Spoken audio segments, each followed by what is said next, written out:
امام اعظم حنیفہ رحمۃ اللہ علیہ کے دور میں ایک شخص سے حاکم وقت ناراض ہوا اور اس نے آرڈر دیا کہ اگر تم میری سلطنت سے آج غروب آفتاب سے پہلے نہ نکلے تو تمہیں قتل کر دیا جائے گا۔ اب وہ بڑا پریشان، اس وقت کے لوگ جب پریشان ہوتے تھے نا تو پھر ان کو امام اعظم رحمۃ اللہ علیہ نظر آتے تھے، تو امام صاحب کی خدمت میں حاضر ہوا کہ حضرت میں پہنچ نہیں سکتا سرحدوں پر، اور آرڈر ہے کہ اگر غروب آفتاب سے پہلے مجھے ملک میں دیکھا گیا تو قتل کر دیا جاؤں گا۔ فرمایا اچھا تو جا اللہ کے گھر مسجد میں جا کے بیٹھ جا،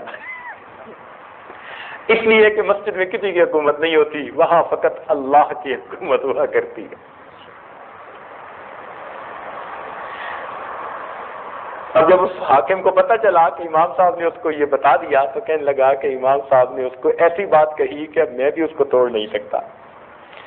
اللہ نے امام صاحب کو ایسی ذہانت دی تھی، سبحان اللہ سبحان اللہ۔ وقت کا بادشاہ چاہتا تھا کہ ان کو چیف جسٹس بنائے اور وہ بنتے نہیں تھے۔ اس لیے نہیں بنتے تھے، وہ کہتے تھے کہ ہم جو یہ تحقیقی کام کر رہے ہیں نا اس میں رکاوٹ ہوگی، یہ جو چیف جسٹس بننے کا کام ہے، قاضی بننے کا کام ہے، یہ تو کوئی بھی کر سکتا ہے۔ ان کے شاگرد چیف جسٹس بننے کے قابل تھے اور بنے بھی صحیح، تو وہ خود جو ہے اس عہدے پہ جانا پسند نہیں فرماتے تھے۔ اچھا، حاکم وقت نے غصے میں آ کر کہا کہ اچھا فلاں فلاں 3-4 بندے جو ہے نا ان کو گرفتار کر کے پیش کرو، میں دیکھتا ہوں یہ کیسے چیف جسٹس نہیں بنتے۔ چیف جسٹس بنانے کے لیے ان کو گرفتار کروایا جاتا تھا۔ اللہ کی شان دیکھو کیسا وقت تھا۔ خیر پولیس نے گرفتار کر لیا۔ اب جب ان کو لے کر چلے تو ان میں ایک تھے امام اعظم ابو حنیفہ رحمۃ اللہ علیہ، ایک تھے سفیان ثوری رحمۃ اللہ علیہ، ایک تھے شعبی رحمۃ اللہ علیہ جن کو صاحب المغازی کہتے ہیں، اور چوتھے ایک اور کوئی فقیہ تھے۔ اب یہ چاروں جا رہے ہیں پولیس والے لے کر، گرمی کا موسم تھا، ایک جگہ ذرا آرام کرنے بیٹھ گئے۔ جب آرام کرنے بیٹھے تو وہ جو چوتھے تھے نا فقیہ، انہوں نے زبان سے کچھ نہیں کہا، بس ایسے کپڑوں کو پکڑ کے اٹھے کہ دیکھنے والوں کو یوں گمان ہوا کہ یہ قضائے حاجت سے فارغ ہونے جا رہے ہیں۔ تو پولیس والے دیکھتے رہے، وہ تو سب کے سامنے فصل میں جو گھسے تو وہ گئے۔ انہوں نے کون سا کوئی کال دیا تھا، بولے تو کچھ نہیں تھے، یہ تو ہیلا تھا کہ انہوں نے، سمجھدار لوگ تھے نا، کہ اٹھے تو اٹھتے ہوئے انہوں نے پوزیشن ایسی اختیار کر لی کہ دوسروں کو محسوس ہوا کہ یہ قضائے حاجت سے، تو وہ پولیس والے ٹھیک ہے جی قضائے حاجت سے فارغ ہوں گے، مگر وہ تو فارغ ہی ہو گئے۔ اب پولیس والے بڑے پریشان، کہنے لگے چلو باقی 3 کو لے کے جاتے ہیں۔ اب جب باقی 3 کو لے کے چلے تو امام اعظم رحمۃ اللہ علیہ نے فرمایا کہ بھئی میں قیافہ لگاؤں کہ کیا بنے گا؟ تو انہوں نے کہا ہاں جی لگائیں۔ فرمانے لگے یہ جو ہے نا امام شعبی رحمۃ اللہ علیہ، یہ بادشاہ کے دربار میں کوئی نہ کوئی ہیلا کر لیں گے اور ان کا ہیلا کامیاب ہو جائے گا، اور اپنے بارے میں فرمایا کہ میں وہاں پر ایک ایسی بات کروں گا کہ جس کا بادشاہ کے پاس جواب ہی کوئی نہیں ہونا، اور یہ جو سفیان ثوری ہے نا یہ پھنس جائیں گے۔ چل پڑے۔ جب بادشاہ کے دربار میں گئے تو بھرا دربار تھا۔ اب امام شعبی رحمۃ اللہ علیہ نے کیا کیا کہ وہاں جاتے ہی بادشاہ سے جا کے مصافحہ کیا، بادشاہ سلامت، کیا حال ہے، آپ ٹھیک ہیں، خیریت ہے، اور آپ کے بیوی بچے ٹھیک ہیں، اور گھر اور محل کے خادم اور خادمائیں سب ٹھیک ہیں، اور آپ کے گھوڑے بھی ٹھیک ہیں، اور آپ کے گدھے بھی ٹھیک ہیں۔ جان بوجھ کے انہوں نے تو جی گھوڑے اور گدھوں کے حال پوچھنے شروع کر دیے۔ اب بادشاہ نے بڑا امبیرس فیل کیا کہ میں چیف جسٹس بنا رہا ہوں اور یہ گدھوں اور گھوڑوں کا حال پوچھ رہے بندہ۔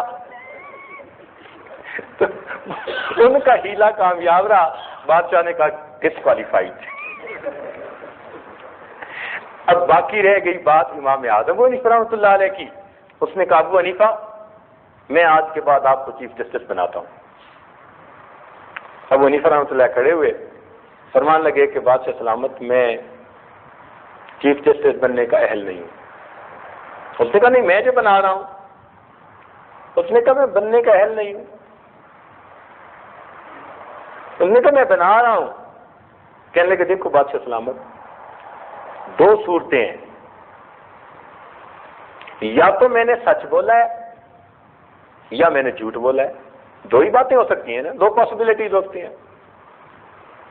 تو اگر تو میں نے جھوٹ بولا ہے تو جھوٹا بندہ چیف جسٹس بننے کے قابل نہیں ہوتا، اور اگر میں نے سچ بولا ہے تو میں تو کہہ رہا ہوں کہ میں چیف جسٹس بننے کے اہل نہیں ہوں. اب آپ بتائیں میں نے کیا بولا ہے. اب اگر بادشاہ کہے کہ آپ نے سچ بولا تو بھی چھوٹتے ہیں، اور کہ آپ نے جھوٹ بولا تو جھوٹا بندہ چیف جسٹس. کہنے لگا ابو حنیفہ بس تم ہمیشہ دوسرے کو ایسا جواب دیتے ہو، چپ کروا دیتے ہو. خیر سفیان ثوری رحمۃ اللہ علیہ کو چیف جسٹس بنا دیا گیا اور وہ بنے رہے. اللہ رب العزت نے امام اعظم کو ایسی ذہانت سمجھ دی تھی، سبحان اللہ، عجیب ان کے واقعات تھے.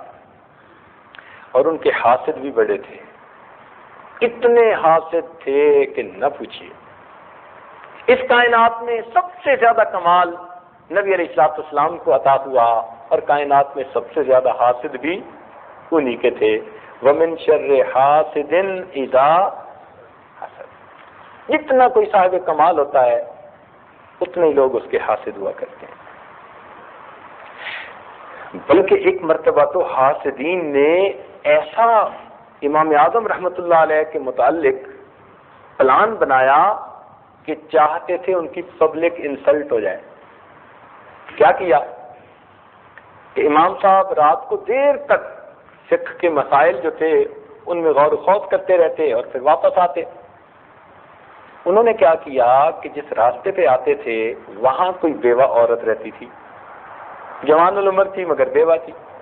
اس کو لالچ دیا کہ ہم تمہیں اتنے اتنے پیسے دیں گے، اور امام صاحب رات کو اس وقت واپس لوٹتے ہیں تو کسی ہیلے بہانے سے ان کو گھر ایک دفعہ بلا لیں، باقی ہم انہیں سنبھال لیں گے.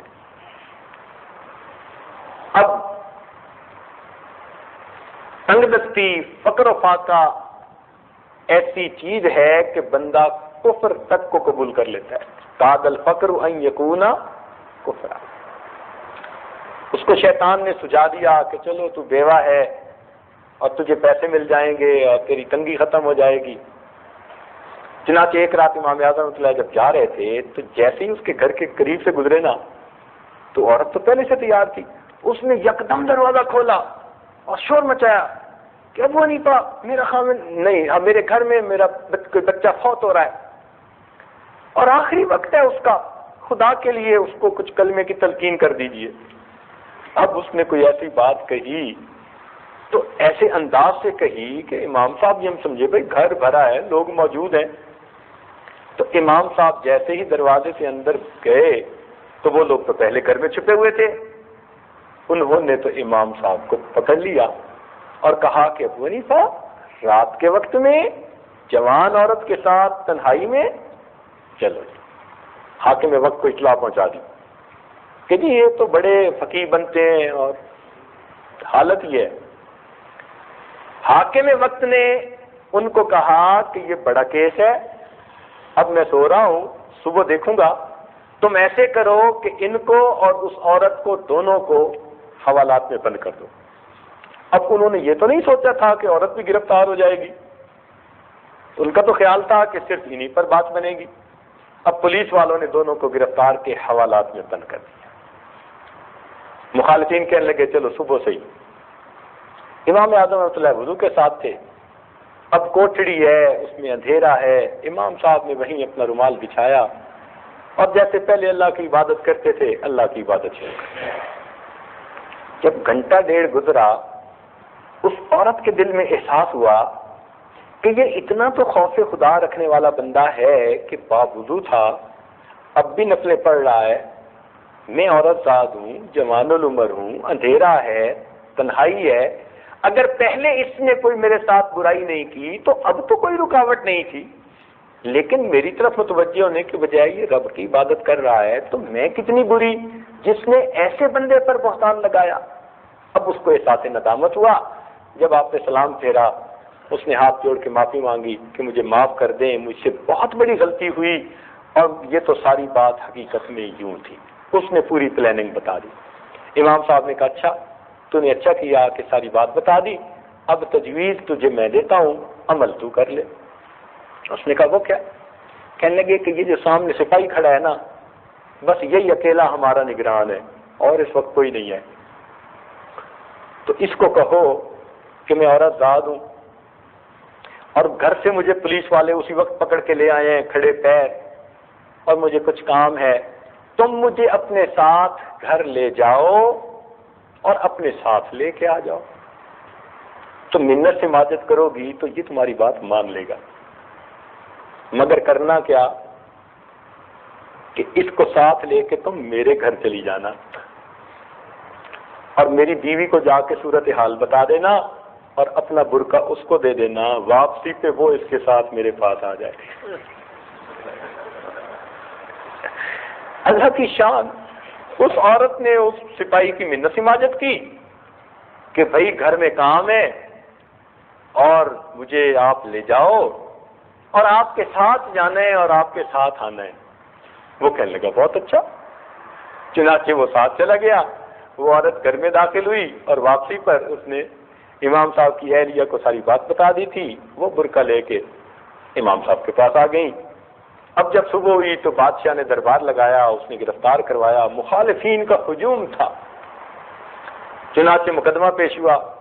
بادشاہ نے کہا کہ ابو حنیفہ تم تو اتنے متقی پرہیزگار اور عالم سمجھے جاتے ہو اور تمہارا عمل اتنا برا ہے کہ تم تنہائی میں غیر محرم کے ساتھ جو ہے وہ پکڑے گئے۔ امام صاحب نے کہا کون سی غیر محرم؟ اس نے کہا یہ جو تمہارے ساتھ کھڑی ہے برقعے میں۔ اس نے کہا یہ تو غیر محرم نہیں ہے۔ تو آپ کے سسر اس وقت ساتھ تھے، آپ نے کہا یہ میرے سسر کھڑے ہیں، ان کو کہو کہ اس کو پہچانے یہ کون ہے۔ سسر آیا، سسر نے دیکھا، وہ کہتا ہے جی یہ تو میری بیٹی ہے اور میں نے خود اس کا نکاح کیا ہے۔ اللہ اکبر! اللہ رب العزت نے اپنی رحمت کے ساتھ امام اعظم ابو حنیفہ رحمۃ اللہ علیہ کو اس مصیبت سے بھی نجات عطا فرمائی، اور مخالفین خسر ہنالک المبطلون۔ تو یہاں تک حسد جو ہے انسان کو پہنچا دیتا ہے۔ چنانچہ ایک حاسد آیا اور کہنے لگا کہ ابو حنیفہ میں نے سنا ہے کہ آپ ہر مسئلے کا جواب بتاتے ہیں۔ آپ نے فرمایا پوچھو۔ کہنے لگا مسئلہ میں یہ پوچھنے آیا ہوں کہ انسان جو پخانہ کرتا ہے تو اس پخانے کا ذائقہ کیسا ہوتا ہے؟ یہ مسئلہ پوچھ رہا ہے بھری محفل میں۔ تو آپ نے فرمایا کہ میٹھا ہوتا ہے۔ آپ نے فرمایا میٹھا ہوتا ہے۔ تو وہ کہنے لگا ابو حنیفہ آپ کے پاس کیا دلیل ہے؟ آپ نے فرمایا اس لیے کہ نمکین چیز کے اوپر مکھیاں جمع نہیں ہوا کرتی۔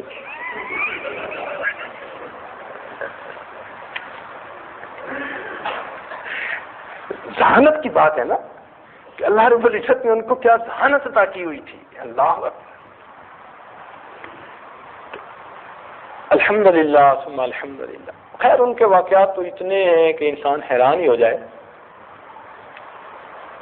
علماء بیٹھے ہیں تو دو باتیں علماء کے کام کی چھوٹی چھوٹی ہیں، پھر میں آگے چلوں گا اپنے مضمون پر، کہ امام اعظم رحمۃ اللہ بیٹھے ہیں اور 40 حضرات جو ان کی مجلس شورا کے اراکین تھے، وقت کے بڑے بڑے فقہا تھے، اس میں امام محمد رحمۃ اللہ علیہ، قاسم بن معن اور محمد بن حسن، ان جیسے ادب اور عربیت کے ماہر، اور امام ابو یوسف رحمۃ اللہ جیسے کثیر الحدیث عالم، امام ظفر رحمۃ اللہ جیسے قیاس اور استحسان کے بادشاہ، اور داؤد طائی رحمۃ اللہ علیہ جیسے تقوی کے پہاڑ، یہ سارے لوگ ان کے پاس شاگرد کی حیثیت سے جمع ہوتے تھے۔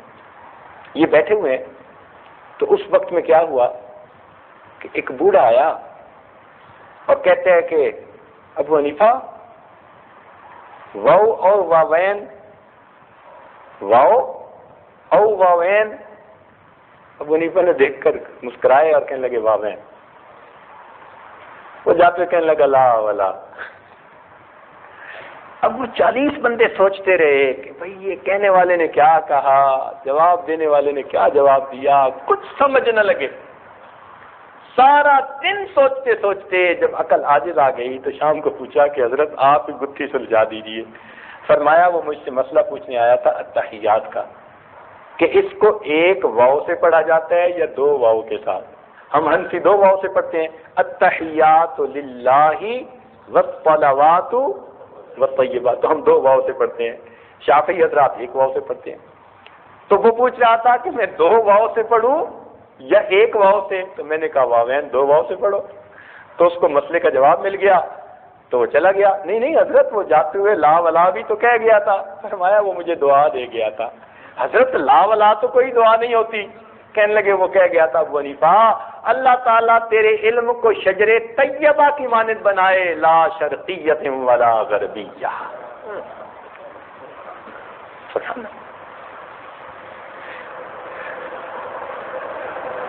ایک مرتبہ اسی طرح محفل لگی ہوئی تھی، ایک عورت آئی اور اس نے ایک سیب بھجوا دیا امام ابو حنیفہ رحمۃ اللہ کو۔ آپ نے سیب دیکھا تو سیب کو کاٹ کے 2 ٹکڑے کیے اور اس کو واپس بھیج دیا۔ اب سارے شاگرد حضرات سوچتے رہے کہ بھئی یہ کیا، آج ایک نیا معاملہ۔ سوچے سوچے کوئی بات سمجھ میں نہ آئی، بالآخر پھر پوچھا کہ حضرت آپ ہی بتائیے کہ یہ کیا سمجھا؟ مسئلہ پوچھنے آئی تھی، حیا غالب آ گئی، کیونکہ مرد بیٹھے تھے اس لیے اس نے خاموش زبان میں مسئلہ پوچھا۔ حضرت خاموش زبان میں تو پوچھا، آپ نے خاموش زبان میں جواب کیا دیا؟ کچھ سمجھ نہیں لگی۔ فرمایا وہ حیض کا مسئلہ پوچھنے آئی تھی اور اس نے مجھے سیب دکھایا، ایک طرف سیب گہرا سرخ تھا اور دوسری طرف بالکل ہلکا زرد رنگ تھا۔ تو اس کے پوچھنے کا مطلب تھا کہ امام صاحب اگر گہرے سرخ کی بجائے بالکل ہلکا زرد سا داغ رہ جائے تو کیا میں غسل کر سکتی ہوں؟ تو میں نے سیب کو کاٹ کر جو اس کی سفیدی تھی وہ دکھائی کہ جب تک بالکل سفید نہ معاملہ ہو تب تک غسل نہیں کر سکتے۔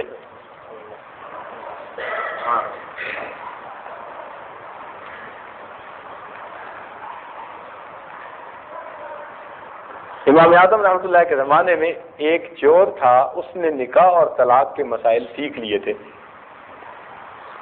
ہم اسے طالب علم کیوں کہیں بھائی؟ وہ چور تھا لیکن اس نے مسائل سیکھ لیے تھے۔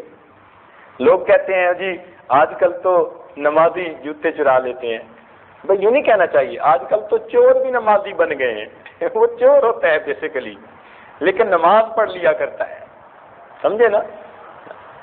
تو اس نے نکاح طلاق کے مسائل، چنانچہ ایک بوڑھے میاں بیوی تھے، ان کے گھر وہ آیا اور آ کے اس نے ان کا سارا سامان لپیٹا، میاں بیوی کو باندھ دیا بستروں پہ اور سامان لپیٹا، اور لپیٹ کے جب جانے لگا تو بوڑھے میاں نے اس کو پہچان کے کوئی بات کر دی۔ تو اس کو پتہ چل گیا کہ اس نے تو پہچان لیا ہے، وہ جناب چھری لے کے آ گیا۔ تو اس نے کہا اچھا اب تم جو ہے قسم اٹھاؤ کہ اگر تم میرا نام کسی کو بتاؤ گے تو تمہاری بیوی کو 3 طلاق۔ اور کلہ کی قسم اٹھوائی۔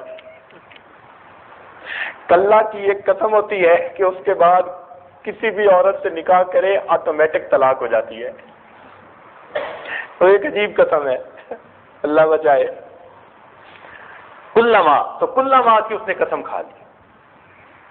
اب جب کلما کی قسم کھا لی اور کہہ دیا کہ بتاؤں گا تو بیوی کو طلاق، اب خیر صبح ہوئی، اب کسی طرح کوئی آیا، اس نے آ کے ان کو تو کھول دیا۔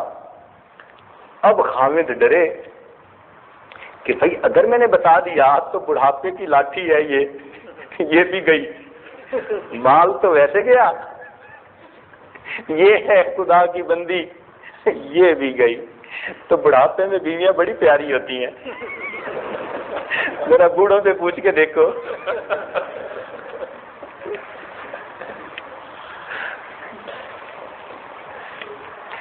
اب اس کا جی چاہے کہ میں کسی کو نہ بتاؤں، لیکن مال چلا گیا، چوری ہو گئی تو پریشانی بھی بڑی۔ اب سوچے کیا کریں؟ بیوی نے کہا ایسا کرو، امام اعظم کے پاس چلے جاؤ اور وہاں جا کر تم صورتحال بتا دو، بندے کا نام نہ بتانا، وہ کوئی نہ کوئی تجویز بنا لیں گے۔ وہ کہنے لگا بہت اچھا۔ چنانچہ وہ امام اعظم کے پاس آیا، اس نے پوری تفصیل بتا دی۔ حضرت نے فرمایا اچھا بھائی مجھے بالکل اس کا نام نہ بتانا۔ اس نے کہا جی نہیں بتاؤں گا۔ کہنے لگے میں پوچھوں بھی تو نہ بتانا۔ انہوں نے کہا نہیں بتاؤں۔ کہنے لگے بالکل نہ بتانا۔ خوب پکا کر دیا۔ فرمایا اچھا۔ اب حضرت نے کیا کیا کہ یہ قیافہ لگا لیا کہ جب بوڑھے نے اس کو پہچان لیا تو اس کا مطلب ہے وہ اسی بستی کا بندہ ہے، کوئی باہر کا بندہ نہیں ہے۔ چنانچہ آپ نے کیا کیا کہ جو آپ کو نوجوان نظر آئے نا، آپ نے بستی والے سب کی دعوت کر دی، اور سب کی دعوت کر کے ان کے لیے دسترخوان لگوایا، اور خود بوڑھے کو لے کر ایک ایسی جگہ کھڑے ہو گئے کہ جہاں سے آنے والوں کو یہ تو دیکھ سکتے تھے، آنے والے ان کو نہیں دیکھ سکتے تھے۔ اس کو اپنے ساتھ کھڑا کر لیا اور کہا دیکھو بھائی جو آئے گا نا میں پوچھوں گا یہ وہی ہے، اگر وہ نہ ہو تو کہہ دینا یہ نہیں ہے۔ اس میں تو کوئی رکاوٹ نہیں نا۔ تو میں پوچھوں گا یہ ہے، تو اگر نہ ہو تو کہہ دینا نہیں یہ نہیں ہے، اور اگر وہ ہو تو مجھے مت بتانا۔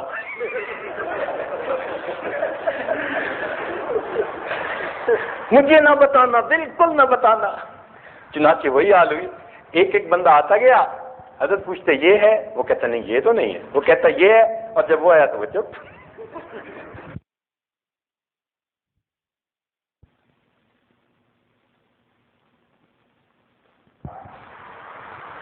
خلوت کے لمحات میں تھے، خاوند اچھے موڈ میں تھا اور بیوی ذرا ٹھیک نہیں تھی، تو خاوند نے بہت بیوی کو منانے کی بات کرنے کی کوشش کی، اس نے کوئی ریسپانس نہ دیا۔ تنگ آ کے نا خاوند نے قسم اٹھا لی کہ اللہ کی قسم جب تک تو مجھ سے نہیں بولے گی میں تجھ سے نہیں بولوں گا۔ چل، وہ پہلے سے بھری بیٹھی تھی، اس نے بھی قسم اٹھا لی کہ اللہ کی قسم جب تک تو پہلے نہیں بولے گا میں پہلے نہیں بولوں گی۔ اب دونوں ماشاءاللہ، خیر رات گزر گئی، صبح دماغ ٹھنڈا ہوا، اب سوچنے لگے کہ بھائی پتہ نہیں کون کس کو بلائے، اگر بلائیں گے تو طلاق واقع ہو جائے گی، قسم ٹوٹ جائے گی اور حانث بن جائیں گے۔ حانث اس بندے کو کہتے تھے کہ جس نے قسم اٹھائی پوری نہ کر سکا، حانث بننے کے بعد اس بندے کی ساری عمر گواہی قبول نہیں کی جاتی تھی، یعنی معاشرے کا بے اعتبار بندہ بن جاتا تھا۔ تو ہر بندہ چاہتا تھا میری قسم نہ ٹوٹے۔ اب خاوند چاہتے ہیں میری قسم بھی نہ ٹوٹے، بیوی چاہتی ہے میری قسم بھی نہ ٹوٹے۔ سفیان ثوری رحمۃ اللہ کے پاس گئے، حضرت ہمارے ساتھ تو رات یہ معاملہ بنا۔ انہوں نے کہا بھائی بات یہ ہے کہ جو قسم اٹھائے گا اس کی تو قسم، جو بدلے گا اس کی تو قسم ٹوٹے گی، موٹی سی بات ہے۔ خیر واپس آ گئے۔ وہ خاوند کو خیال آیا کہ میں ابو حنیفہ رحمۃ اللہ علیہ کو تو ذرا جا کے پوچھوں، تو امام صاحب کے پاس آ گیا، اس نے آ کے ساری بات بتائی۔ امام صاحب نے کہا چل جا، تیری بیوی ہے، جا کے اس سے hello hi how are you اپنی زندگی گزار۔ وہ تو جی واپس گھر آیا اور اس نے آتے ہی جناب ماشاءاللہ جیسے ہوتے ہیں خاوندوں کے وتیرے، بیوی نے کہا تیری قسم ٹوٹ گئی۔ اس نے کہا کوئی نہیں ٹوٹی۔ اس نے کہا تو نے مجھ سے کلام کیا ہے، ٹوٹ گئی؟ اس نے کہا کوئی نہیں ٹوٹی۔ کہنے لگی چل سفیان ثوری رحمۃ اللہ سے پوچھتے ہیں، تو کہ علم کا ذوق ہوتا تھا تو بیویاں بھی چاہتی تھیں کہ حرام کے مرتکب نہ ہو ہم۔ اب سفیان ثوری کے پاس جب گئے تو انہوں نے کہا کہ ہاں قسم ٹوٹ گئی۔ انہوں نے کہا جی مجھے تو امام صاحب نے فرمایا ہے تو میں نے تو اس لیے یہ سارا کام کیا، کوئی نہیں ٹوٹی۔ اب سفیان ثوری رحمۃ اللہ علیہ عمر میں چند سال بڑے تھے امام اعظم سے، اور عمر میں بڑے ہونے کے ناطے کہنے لگے کون ہے ابو حنیفہ جو حرام کو حلال کرتا پھر رہا ہے، چلو میں تمہارے ساتھ چلتا ہوں۔ چنانچہ ساتھ چلے اور آ کر کہنے لگے اے نعمان تو کیوں حرام کو حلال کرتا پھر رہا ہے؟ ان کا کیا مطلب؟ کہنے لگے آپ نے جو یہ کہا کہ جا کے بولو، اب یہ بولا ہے اور اس کی قسم ٹوٹ گئی۔ امام صاحب کا کوئی نہیں ٹوٹی۔ کہ ٹوٹ گئی، بولا جو گئی۔ ان کا حضرت ذرا غور سے سنیں کہ یہ نیریٹ کیا کر رہے ہیں۔ ان کا کیا کہ حضرت نیریٹ یہ کر رہے ہیں کہ خاوند نے غصے میں قسم اٹھائی جب تک تو مجھ سے پہلے نہیں بولے گی میں تجھ سے نہیں بولوں گا۔ اور اس بات کو سن کر بیوی بھی غصے میں تھی، اس نے بھی قسم اٹھا دی۔ اب اگرچہ وہ قسم اٹھا رہی ہے مگر خاوند سے بول تو رہی ہے بول تو رہی ہے نا۔ تو جب وہ بول رہی ہے تو خاوند کی بات ہو گئی پوری۔ اب باقی رہ گئی بیوی کی بات، تو میں نے خاوند کو کہا کہ تو جا کے ہیلو ہائے کر لے، اس کی بھی بات پوری ہو جائے گی، میاں بیوی کی زندگی گزارنا۔ تو اللہ رب العزت نے ان حضرات کو اتنی سمجھ دی تھی، اتنی سمجھ دی تھی، سبحان اللہ، بات سنتے تھے اس کی تہ میں اتر جاتے تھے۔ ذالک فضل اللہ یؤتیہ من یشاء۔